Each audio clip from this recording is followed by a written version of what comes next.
The Generals of the Yang Family, Chapter 46. Imagine you are an ancient border guard. Like you've trained your entire life for one very specific, very brutal reality, right? Right. It's all you know. Exactly. You know how to hold a spear. You know how to lock your shield with the guy standing next to you. You understand the basic physics of war. Yeah. The trajectory of an arrow, the grim mathematics of attrition. But then today, you march out onto the field and the sky suddenly, unnaturally just turns pitch black. Oh, that would be terrifying. Right. The temperature just plummets. And the enemy commander who is, charging toward you doesn't just draw a sword. He literally splits into 49 shrieking shadow-like demons. Moving way faster than humanly possible. Exactly. And I mean, your training manual definitely didn't cover this. The basic laws of physics that you relied on to keep you alive have just, well, they've been suspended. It is the absolute collapse of military doctrine. Right. I mean, when the fundamental rules of reality are just shattered on the battlefield, bravery becomes entirely irrelevant. Because what can you even do? Nothing, really. Yeah. You are no longer fighting an army at that point. You're fighting this sudden, terrifying realization that you understand absolutely nothing about the universe. Wow. Well, we're diving into an incredibly thrilling, action-packed Chapter 46 of the classic Chinese historical fiction, The Generals of the Yang Family. It's quite a read. It really is. And listen, if you're expecting a standard, dry, chronological list of troop movements and, supply lines, throw that expectation right out the window. Yeah, because the source material we were examining today possesses this brilliant, almost whiplash-inducing dual nature. Whiplash is the perfect word for it. It really starts as this deeply grounded, cynical geopolitical thriller. We are talking war room debates, strategic deterrence, political hubris. Like an ancient house of cards. Exactly like that. But then, without any warning, it violently pivots into dark, supernatural horror. The shift is just staggering to read. I mean, it goes from a political thriller straight into a total nightmare. It does. This story isn't just about magic for the sake of, cheap spectacle. Not at all. It's a literal masterclass in the dangers of underestimating your enemy. It's about the catastrophic consequences of ignoring the variables that just don't fit neatly into your spreadsheets. Precisely. It provides such a fascinating lens into the psychological realities of ancient siege warfare. Plus, there's the crushing burden of generational legacy. Which is huge in this text. Right. And it shows how classical literature used literal magic things like weather manipulation, illusions, dark incantations as a profound metaphor for the true, paralyzing terror of facing an unknown enemy. So, to understand how you end up on a frozen plain facing down a horde of shadow demons, you have to look at the bureaucratic arrogance that put those soldiers there in the first place, right? Oh, definitely. Every disaster begins with a meeting. Right. So, let's go to the war room of the Data Kingdom, which is also known as the Western Xixia. Set the scene for us. Well, the geopolitical landscape here is extremely tense. The inciting incident for this entire narrative isn't a border skirmish. It's actually a massive shift in the balance of power. Okay, what kind of shift? The Song dynasty, which is this massive agrarian empire to the south, has just successfully conquered Yuzu. So they are on the move. They are. They are rapidly consolidating their power, and the northern tribes are either being pushed back or just absorbed into the central plains. Which has to be making their neighbors nervous. You'd think so. But King Laimu of the Western Xia looks at this shifting map, and rather than feeling threatened, he somehow senses an opportunity. Wait, really? Yeah. He convenes a high-level council with a very specific, aggressive agenda. He basically says, now is the time to attack the Song. Which just immediately seems totally counterintuitive. I mean, the Song dynasty is expanding. They are actively absorbing territory. Right, they have momentum. Yeah. They are clearly on a hot streak. And King Limu's takeaway is, let's poke the bear. It is a staggering leap in logic. It feels like a massive miscalculation right out of the gate. But he isn't totally in an echo chamber, is he? Like, he does have voices of reason in the room. He does. Specifically, his left minister, a man named Xixia. And Xixia represents the ultimate voice of pragmatism here. So Xixia is kind of the anchor to reality in this scene. Exactly. He represents the classical, cautious school of statecraft. So he steps forward and delivers this warning that is heavily anchored in traditional wisdom. He drops a proverb on the king, doesn't he? He does. He quotes this proverb saying, if a thing can be done and you do it, then success is easy. But if it cannot be done and you force it, regret will be too late. Regret will be too late. Man, I love the polite, veiled language of ancient courts. It's very precise. Yeah, because that is essentially the courtier way of looking your sovereign right in the eye and saying, are you completely out of your mind? It is very diplomatic, but the subtext is incredibly sharp. Xixia proceeds to meticulously dismantle the king's logic just by breaking down the geopolitical reality. Okay, how does he do that? He points out that the Song dynasty isn't just expanding. They are experiencing a period of immense, unified strength. So they aren't some fractured coalition fighting among themselves. Right. Their territories are seamlessly connected, their supply lines are incredibly robust, and they have an entire apparatus of brilliant strategists and fierce generals. He even gives a brief history lesson right there in the council chamber, right? He really does. He reminds the king that ever since the Jin and Han periods, the northern tribes have always, historically speaking, feared the Central Plains when they are unified. Because historically, that's when things go bad for the north. Exactly. And under the current Song emperor, they have been practically wiping out any northern neighbors who exhaust themselves trying to wage war. So Xixia is trying to explain the concept of strategic deterrence here. Yes, beautifully. He's saying the Song dynasty doesn't even need to mobilize an army against us to defeat us. Their sheer size is the weapon. Right. Their economic output, their recent string of victories, that is the deterrent. Xixia literally uses the phrase, playing with fire. Oh. He warns that if they mobilize their armor and weapons now, they are only going to anger the Song emperor, drawing the full unified wrath of a superpower right to their doorstep.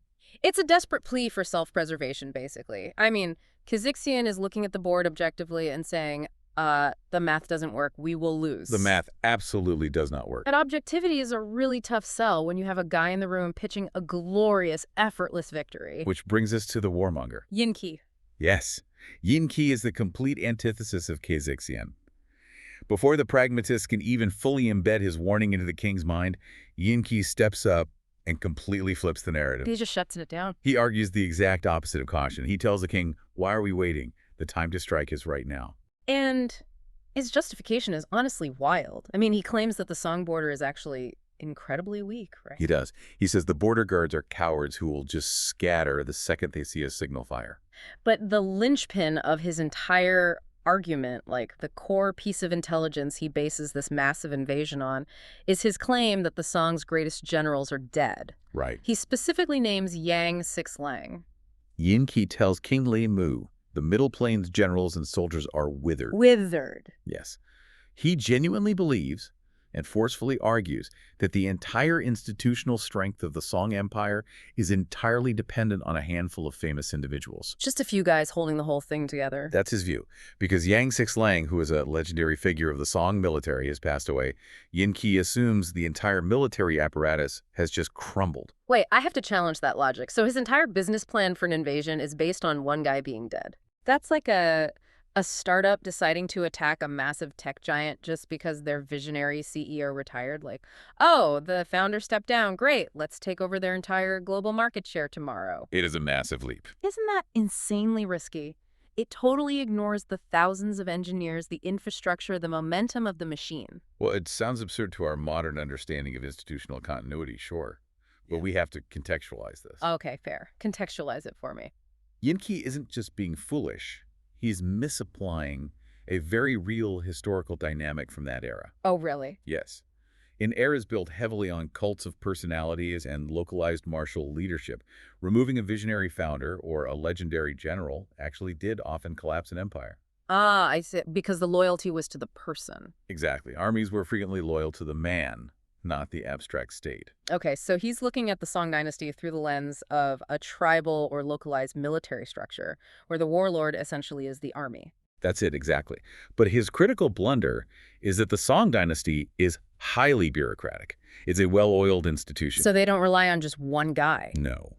Yin Qi's hubris is a classic military failure.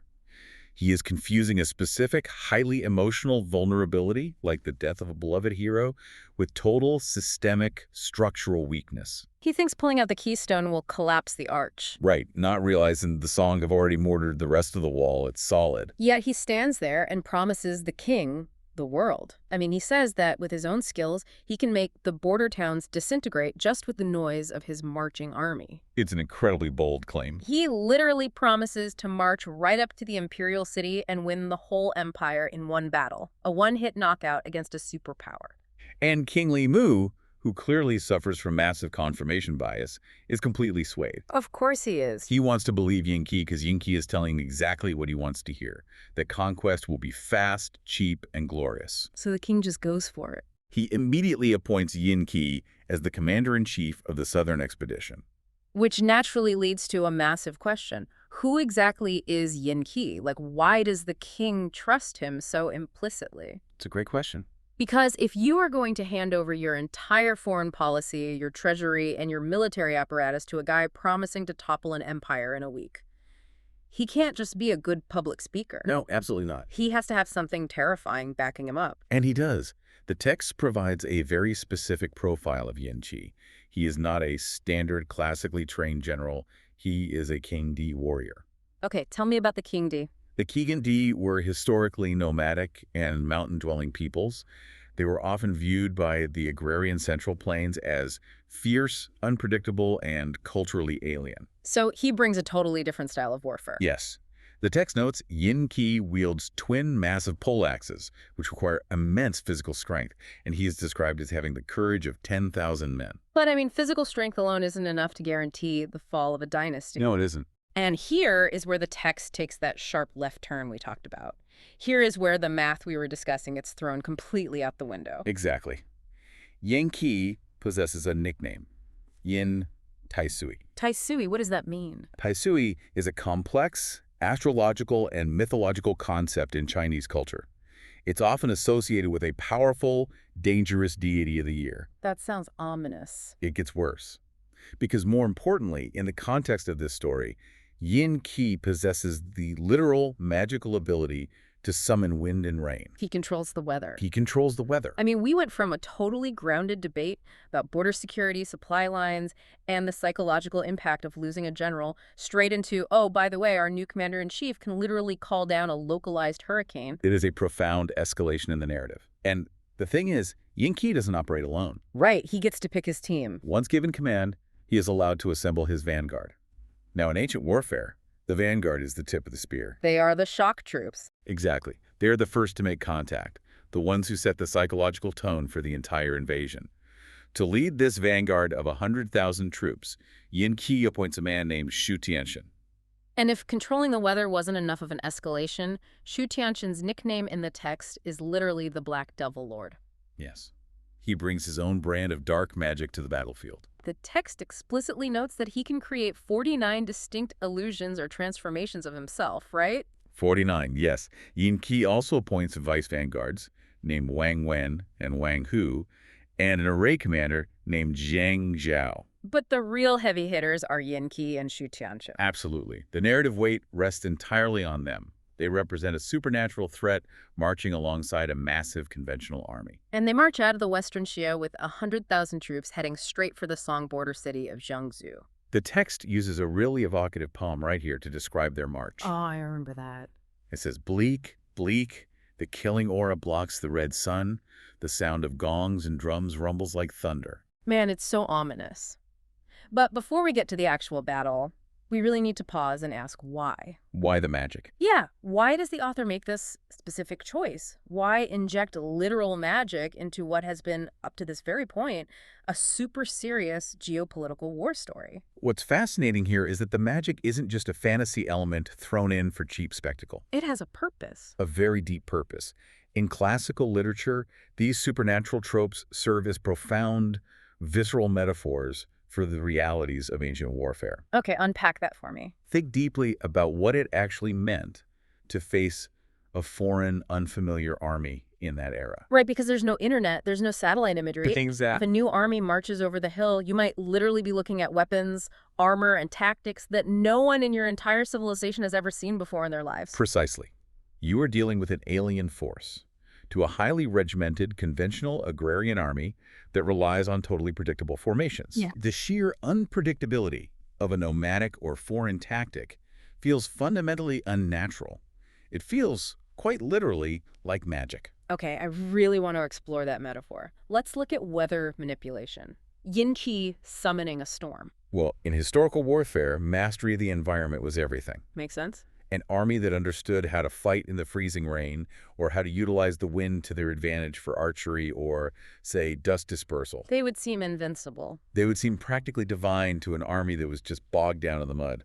Summoning a storm is a metaphor for the absolute chaos, the sensory deprivation, and the friction of combat, where the very environment turns against you.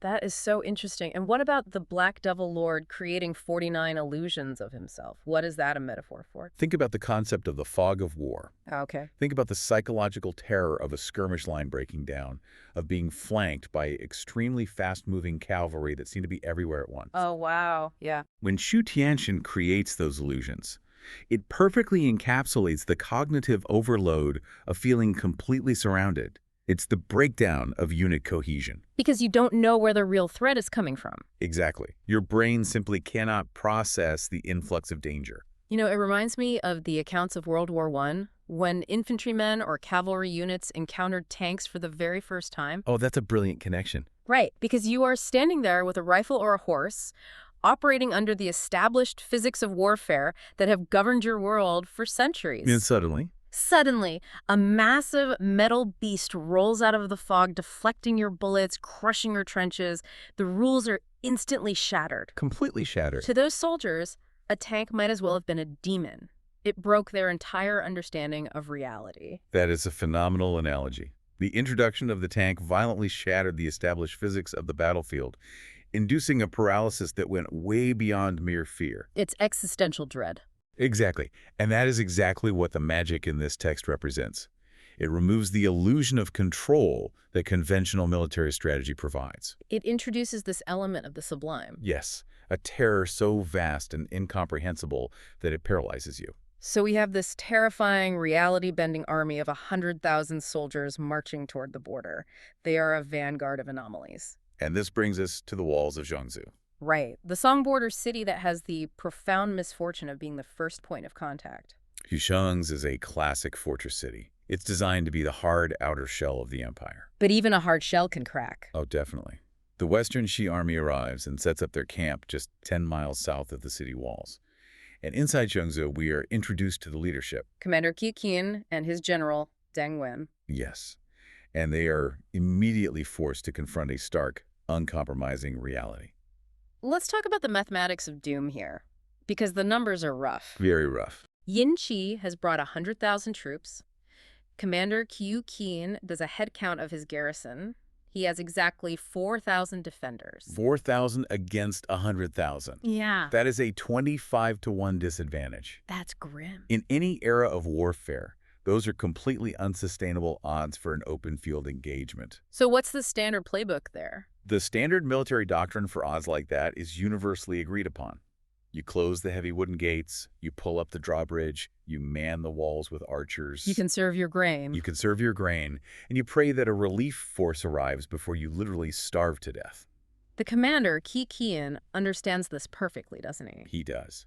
He is understandably panicked. He's looking over the parapets at just a sea of enemy tents, and he states the obvious, our forces are too weak to fight. But his general, Deng Wen, steps up and makes a decision that defies all logic. It really does. Deng Wen says, don't worry, we'll leave half the men 2,000 to guard the city.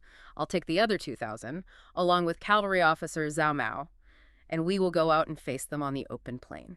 It is a breathtakingly poor tactical decision. It's insane. It genuinely borders on military malpractice. Here's where it gets really interesting, though. I really want to unpack this, because Deng Wen is willingly walking out of a fortified position with exactly 2% of the enemy's strength. 2%. That is not a battle strategy. That is a cinematic last stand. Is he suicidal? Is he stupid? What is the psychology behind throwing away your absolute only tactical advantage, your walls? It connects right back to the hubris we discussed in the war room, but this time it's infecting the Song side. Oh, interesting. Deng Wen is not suicidal. He is suffering from a fatal over-reliance on institutional reputation. He is riding the coattails of his empire's broader brand name. The brand name of the Song dynasty. Exactly. When Deng Wen rides out with his tiny force, Yin Qi rides forward and yells at him to surrender immediately or be trampled into the dust. And Deng Wen's response is incredibly telling. Yes, he points his spear and says, "The great Liao was so mighty, and yet we destroyed them. Your Western Xia can't even guarantee its survival from morning to night, and you dare to dream of the Central Plains." He's literally trying to weaponize history. He's saying, do you know who we are? We beat the Liao. We are the Song. He genuinely believes that the aura of past Song victories is enough to intimidate an army of 100,000 men. He thinks his reputation acts as a physical shield, like the enemy will just turn around out of respect. Exactly. He expects the Western Xia troops to just cower and lose their nerve simply because they are facing the banner of the Song. But that's not how swords work. No, it isn't. He fails to realize the most brutal truth of warfare. Historical victories do not deflect iron axes. Reputation doesn't stop a cavalry charge. And the reality check he receives is immediate and brutal. Very brutal. Shu Tianqian, the Black Devil Lord, rides out to meet him. Now, crucially, Shu Tianqian does not use his magic here, right? He doesn't need to. Right. He just hefts this massive iron axe, and he engages Deng Wen in single combat. They fight for about 30 rounds, and the text specifically notes that Deng Wen's spear technique begins to grow chaotic. He's getting tired. He's losing his stamina, he's losing his form completely, he is being thoroughly outmatched in purely conventional physical combat. He brought historical arrogance to a knife fight, basically. And he is losing. Now, seeing his commanding officer floundering, the Song cavalry officer, Zongbao, realizes the danger. So Zongbao jumps in. Yes, he spurs his horse forward, waving his blade, attempting to turn it into a 2-on-1 fight to save Deng Wen.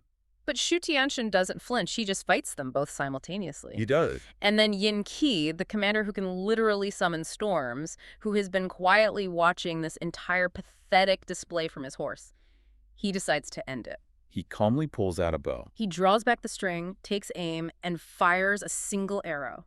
And he shoots Zhao Mao dead right off his horse. On shot, 1 kill. Just boom. The psychological impact of that single precise arrow is devastating, isn't it? It instantly shatters the illusion of Song invincibility. Deng Wen sees his cavalry officer killed instantly, realizes his historical rhetoric has failed completely, abandons the fight, and just turns his horse to flee back toward the safety of the city walls. But you can't just casually retreat from 100,000 people. No. This retreat triggers an absolute massacre. Yin He just waves his massive army forward. The 100,000 troops surge like a tidal wave over the 2,000 retreating Song soldiers. And by the time Deng Wen makes it back across the moat and through the gates of Jiangsu, half of his men are dead. 1,000 lives lost in a matter of minutes. Entirely because of his arrogant assumption that his empire's resume would fight for him. Exactly. And now the Western Xia army completely surrounds Jiangsu. The siege has officially begun. The atmosphere inside the city violently shifts from unearned arrogance to sheer suffocating panic. I can only imagine. General Deng Wen orders the gates bolted tight, the drawbridge raised, and he has to go report back to Commander Qiu Qian. He has to eat a lot of crow. He has to admit that his gambit failed, the enemy is vastly superior, and Zhao Mao is dead. Commander Qian is terrified. He looks at the remnants of his garrison and says, "They are many, we are few, we cannot resist." The mathematical reality has finally set in. He realizes their absolute only hope is to beg the capital for salvation. So they quickly draft a desperate plea to the Privy Council for emergency reinforcements. And here we get a brilliant glimpse into the agonizing, slow-motion reality of ancient communications. Oh, yeah. This part is wild. Because they cannot just send an encrypted radio transmission. No emails, no texts. They have to physically send a human being through an active siege line. We're just basically a suicide mission. Pretty much. They select a messenger and send him out in the dead of night. The text describes the rider breaking out like a shooting star, heading south toward Beijing, the imperial capital. You know, I always try to put myself in the shoes of the people left behind in the city during that wait. It must have been excruciating. Right. You are trapped behind cold stone walls.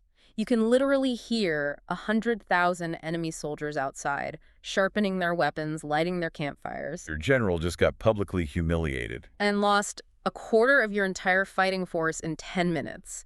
And your absolute only thread of hope is one single guy on a horse sneaking out a side gate in the freezing dark. Hoping he doesn't hit a tripwire or get spotted by a patrol. Exactly. And then he has to ride for days just to deliver a piece of paper.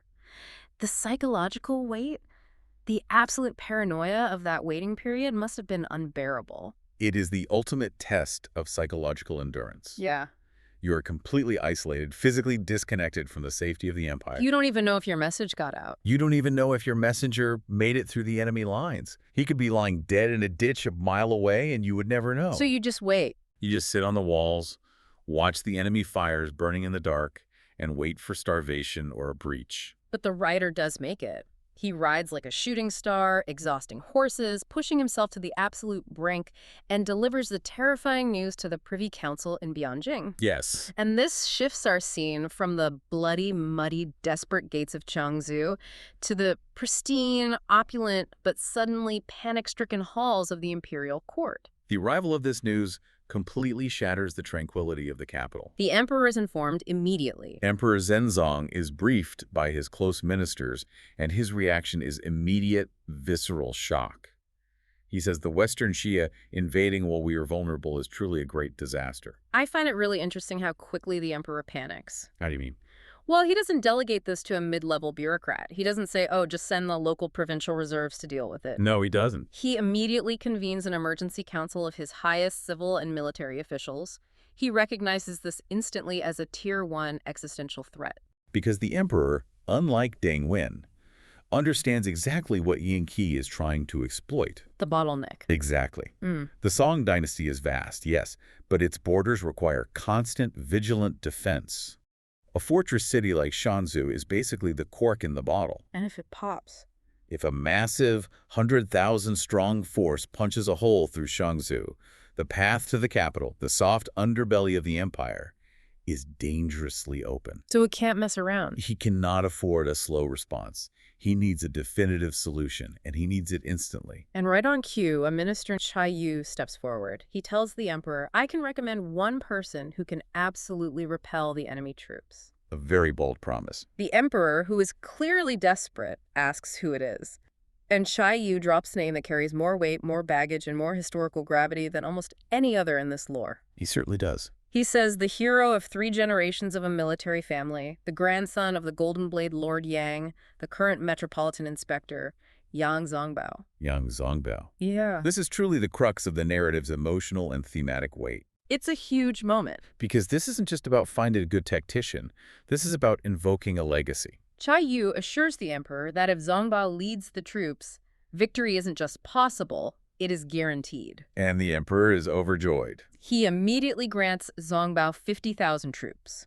He gives him the grand title of Commander-in-Chief of the Western Expedition. He sets him up for success. Right. He assigns him seasoned deputies, Huayan Xian and Huayan Da, with Zhu Fu and Lu Min as his vanguards. Notice how rapidly, how seamlessly the state machinery operates when it needs to extract value from the Yang family. It's instant. The emperor doesn't hesitate for a second to throw massive resources, 50,000 troops, at this young man.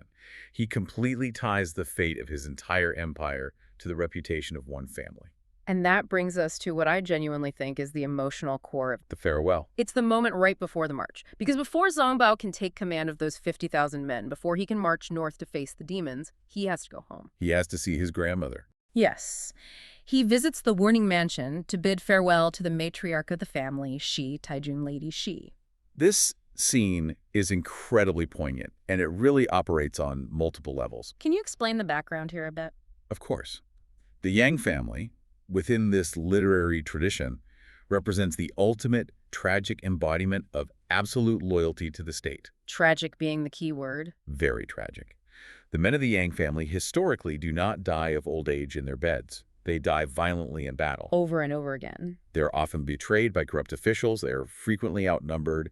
They're repeatedly sacrificed for the geopolitical needs of the empire. So the amount of generational trauma localized in that one mansion is just staggering. It really is. Zongbao walks in to tell his grandmother that he is leaving for a war, and Lady Shi's reaction is so foreign to a modern understanding of grief. She doesn't break down. She doesn't cry. She doesn't beg him to stay. She doesn't curse the emperor for taking yet another one of her boys. No, she remains perfectly stoic. She looks at him, completely composed, and quotes his dead father's dying words. She says, I remember your father's final words. While the country has wars, you must be completely loyal to the cause you serve. While the country has wars, you must be completely loyal. If we connect this to the bigger picture, it's profound. How so? It is not a suggestion. It is an absolute, uncompromising command. It leaves zero room for personal desire, zero room for self-preservation, and zero room for fear. So what does this all mean for Zongbao psychologically? The psychological pressure placed on Zongbao in this single moment is immense. He is being told, essentially, that his life does not belong to him. It belongs to the state. It belongs to the state, just as his father's life did, just as his grandfather's life did. He is merely a vessel for the family's duty. Let's really think about what this means for Zongbao in the context of this specific war. Okay. He is a young man carrying the ghost of his grandfather, the legendary Golden Blade Lord Yang. He is carrying the ghost of his father, Yang Xixia. And here is the brutal irony. Yang Xixia is the exact man whose death Yin Qi cited back in the war room as the reason the Song were weak. That's a fascinating connection. Right? Yin Qi told the Xia king, Yang Xixia is dead, we can invade. And now, Xixliang's son is the one being sent to stop him. It is deeply, unavoidably personal. It creates such a fascinating dynamic. Zongbao isn't just fighting for the borders of the Song dynasty. He is marching out to physically refute Yin Qi's thesis. He has to prove his family isn't dead. He is marching out to prove that the Yang legacy did not die with his father. So Zongbao replies to Lady Hintiki.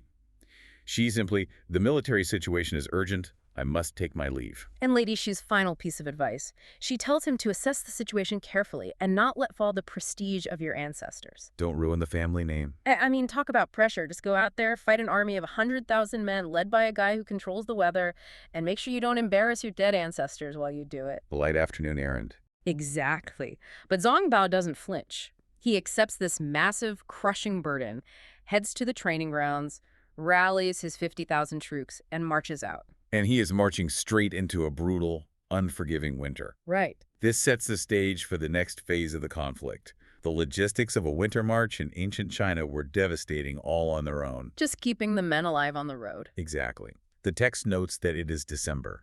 The freezing north wind is howling. The ground is rock hard. The author actually inserts a very bleak, haunting poem right here in the narrative to set the mood. I love when texts do this. It reads, "The wild geese coming north sound tragic. Travelers heading west fear the endless road." It acts as a chorus, really, setting a tone of deep foreboding.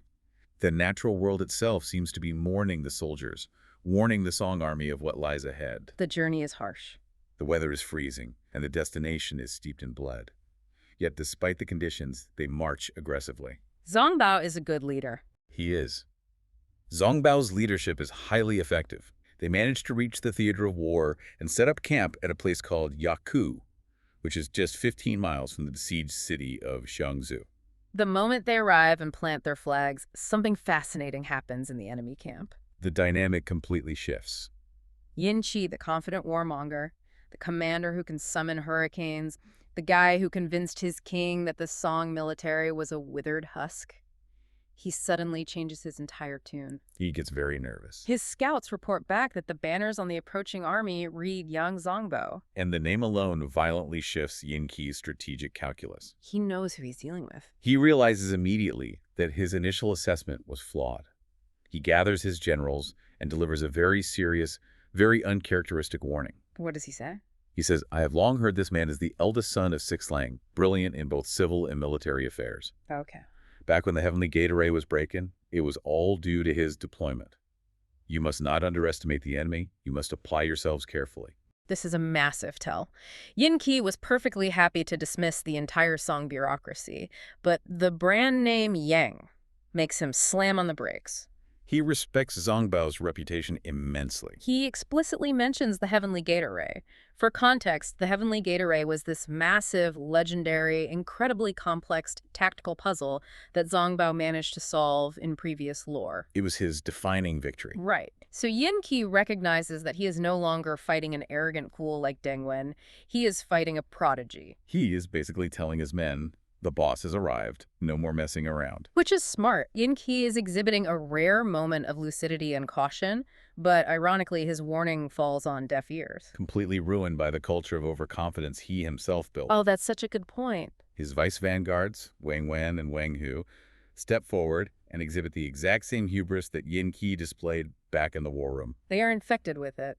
They really are. They completely dismiss Yin Qi's caution. They tell their marshal, You don't even need to go out. Just give us a few men, and we too will easily slaughter and push back this Song army. It is a stunning display of insubordination masked as bravery. It's foolishness. So Yunqi, perhaps to teach them a lesson, or perhaps just hoping they are actually right, gives them 20,000 elite troops. And the next day, they march out. Right, out on the frozen plains, Wang Wen and Wang Hu line up their formation, bang their drums, and demand a battle. They look out across the frost and see the Song army approaching.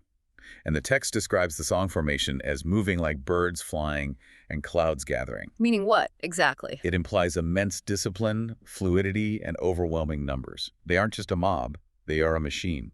Zongbao rides to the absolute front of his lines, and he immediately takes the moral high ground, demanding to know why the Western Xia are invading and killing innocent lives. And Wang Hu, arrogant to the bone, replies that Jiangzhou used to belong to them, so they're simply taking it back. Zongbao is furious at the sheer audacity of this, so he asks his lines who will take the first ride. Who wants first blood?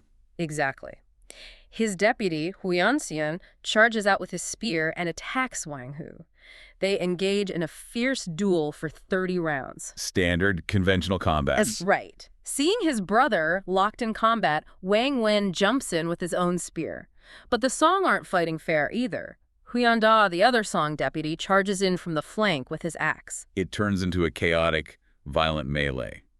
But very quickly, Wang Hu's strength begins to fail. He can't keep up with the Song deputies. No, he turns his horse and runs. Huiyangjin chases him furiously across the plain. And Zongbao, who is watching from the rear, sees the enemy formation buckle. He sees the opening. He immediately waves his flags and orders the main force to advance. It is a brilliantly executed tactical surge. Zongbao waits for the exact moment the enemy's morale wavers.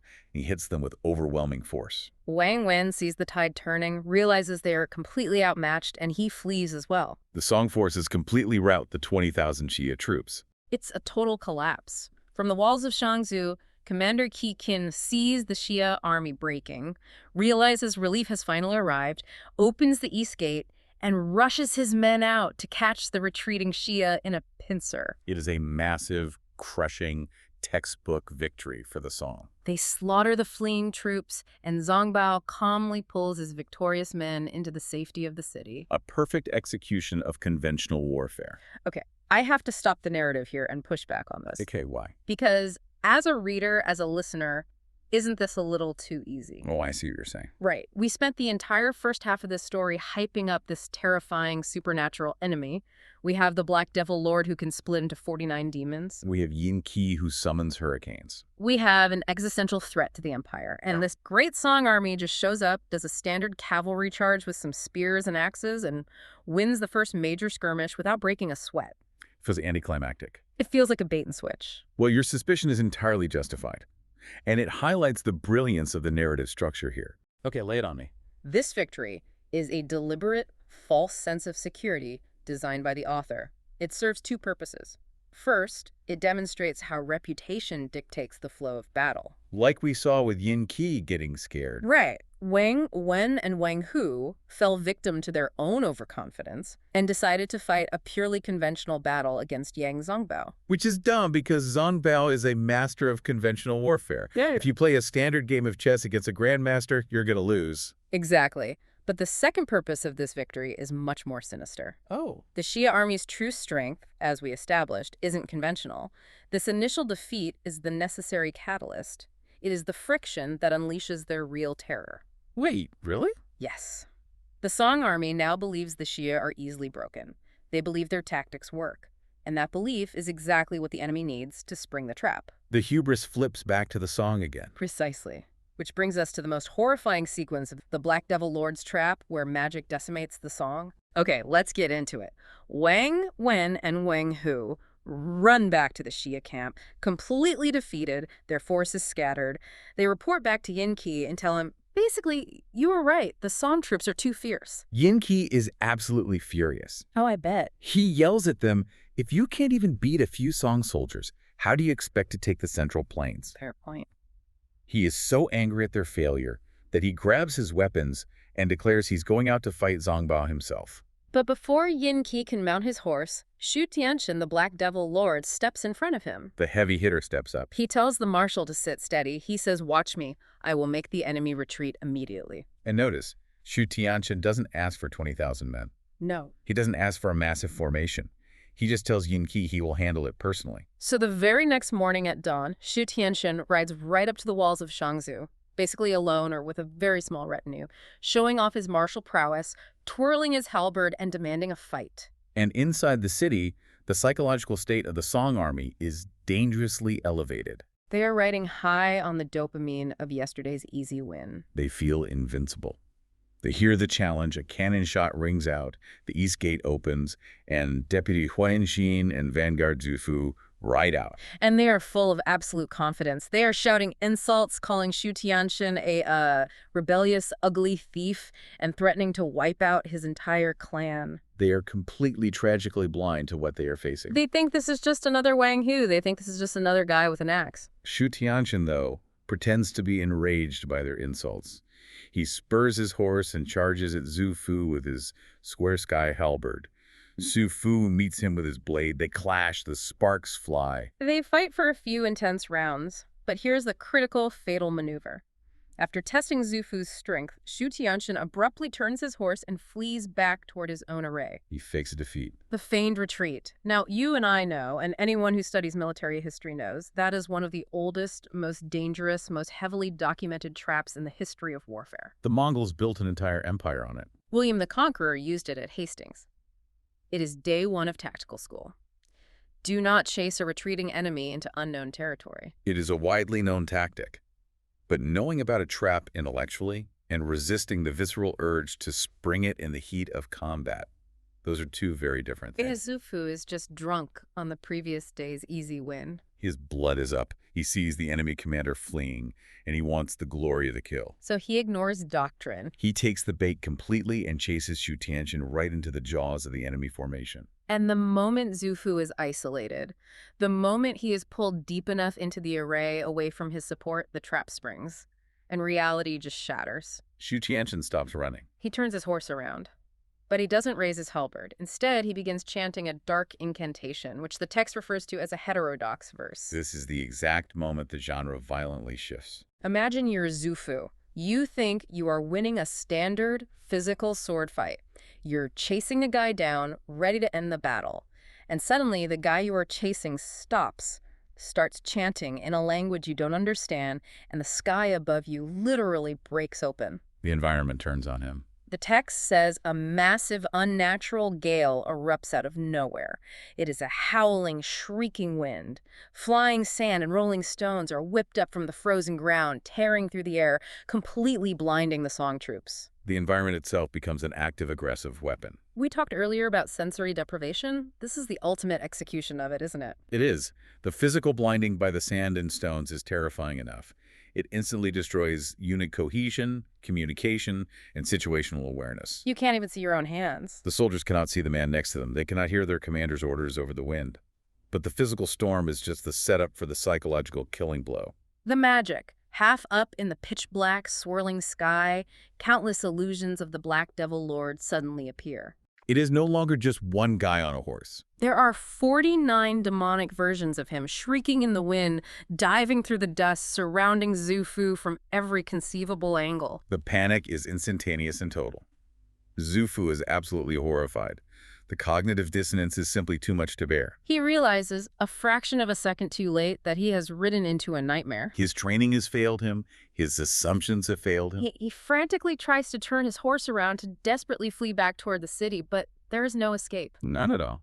Amidst all this magical chaos, amidst the swirling illusions and the blinding, agonizing sandstorm, the real Shu Tianxian calmly turns his horse around. He charges right through his own manufactured storm. Invisible in the chaos, and he drives his square sky halberd right through Zhu Fu's chest, knocking him off his horse and killing him instantly. The sudden, violent death of the vanguard commander is the final straw.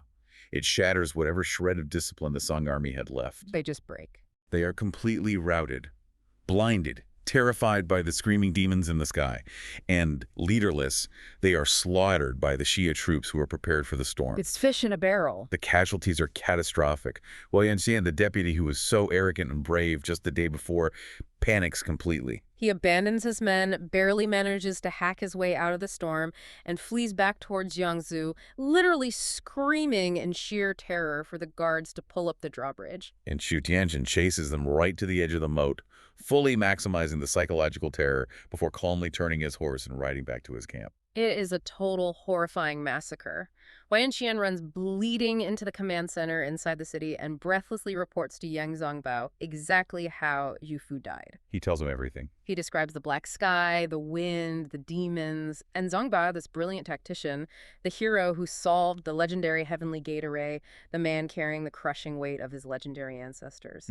He's completely, profoundly stunned. Zongbao's reaction is incredibly telling. He listens to the report and exclaims, "The West unexpectedly has such weirdness." Such weirdness. I love that phrasing. He is a master of strategy. He can calculate supply lines, flank maneuvers, and troop morale. But what does a grandmaster do when the opponent flips the board and changes the rules of gravity? You can't out-tactic a hurricane of demons. Exactly. He is looking at a situation where his entire framework for waging war has just been invalidated. He is so shaken that he literally asks the room of his surviving officers who dares to lead troops out to face the array again. He has no plan. The math doesn't work anymore. He is essentially asking, how do we fight something that isn't bound by reality?